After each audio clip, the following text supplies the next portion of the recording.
given this scenario that we've just built of where the US is, at least for the next 4 years, the foreseeable future, India has 3 choices.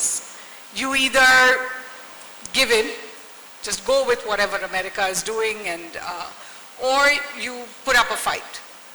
Or you just basically give up and you say, I'll stay out of this, keep Mr. Trump happy at some level, but not engage beyond a certain point. Do you think India has those choices, or we've already made a choice with Mr. Trump?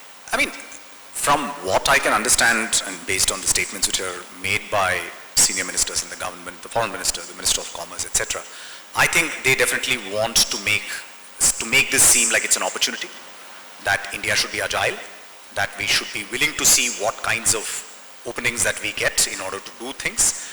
If some of that requires us to sort of bear some costs, we should perhaps be prepared. That may help us to sort of strengthen ourselves. I mean, that is the kind of line that we are hearing. And in fact, I was at an event last month where Dr. Jaishankar said that, that we are actually pretty gung-ho about the negotiations to come.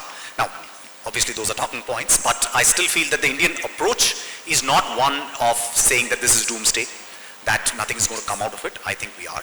And again, that is partly the reflection of the kind of, nature of our economic relationship with the United States. It is not, in this case, perhaps fortunately for us, not the same as that of many East Asian countries, right? We even stand to benefit from some of the disruptions that he's doing. For instance, Apple has now said that most of the iPhones which are destined for the American market will now be manufactured in India, right? Again, now let's not overstate what all of that means, but it creates opportunity. It gives the government of India then to create a supply chain ecosystem around that, right? It has a ripple effect. Other companies. So there are some things opportunities that come our way, and I think the government wants to put a positive spin on it by saying that we want to focus on those opportunities and make the best of it.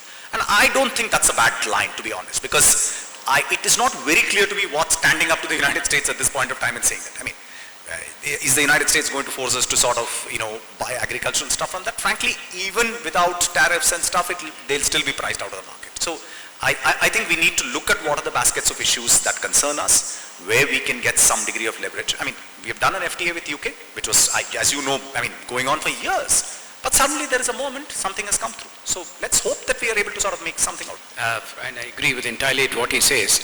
But, it is not just about, there are certain things we need to do internally to put our house together on the economy front.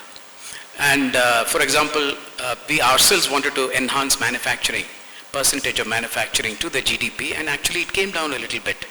And we have definitely very high tariffs. So I think in a way, it is also a good time for us to introspect whether our, the economic structure we have put together is actually helping our cause or not helping our cause. And that's where his point is very important, that if we have to be China +1 or whatever you call this, and supply chains have to start here, maybe this may be an opportunity for us internally.